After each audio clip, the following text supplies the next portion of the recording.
चंद्रगुप्त मौर्य ने सत्ता का त्याग कर जैन धर्म अपनाया और जैन सन्यासी भद्रबाहु के साथ कर्नाटक के श्रवणबेलगोला चले गए। वहां उन्होंने जैन परंपरा के अनुसार सल्लेखना व्रत लिया, यानी धीरे धीरे उपवास करते हुए मृत्यु को प्राप्त करना। उनके त्याग के बाद मौर्य साम्राज्य की बागडोर उनके पुत्र बिंदुसार ने संभाली। जैन परंपराओं के अनुसार उनकी माता का नाम दुर्धरा था। बिंदुसार का शासनकाल लगभग ईसा पूर्व 297 से 273 तक रहा। ग्रीक लेखक स्ट्रैबो और एथेनियस उन्हें एमिट्रोचेट्स कहते हैं। संभवतः संस्कृत शब्द अमित्रघात या शत्रुहंता का ग्रीक रूप है।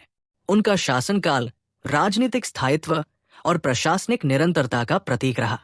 ऐसा माना जाता है कि उन्होंने मौर्य साम्राज्य को दक्षिण की दिशा में विस्तारित किया, संभवतः कर्नाटक और आंध्र तक।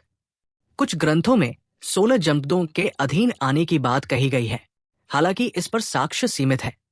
और चेर, चोल, पांड्य, कलिंग जैसे राज्य स्वतंत्र ही रहे। इसलिए ये अधिक उचित होगा कि हम बिंदुसार के शासन को सुदृढ़ीकरण और नियंत्रण की दृष्टि से देखें, न कि आक्रामकता से विजय के रूप में। बिंदुसार ने अपने पिता द्वारा स्थापित विदेशी संबंधों को जारी रखा। ग्रीक सम्राट एंटियोकस प्रथम ने अपने दूत डायमेकस को मौर्य दरबार में भेजा। ग्रीक स्रोतों के अनुसार बिंदुसार ने उनसे मीठी शराब और दार्शनिकों की मांग की। उत्तर में कहा गया, दार्शनिक नहीं भेज सकते, पर शेष वस्तुएं भेजी जाएंगी।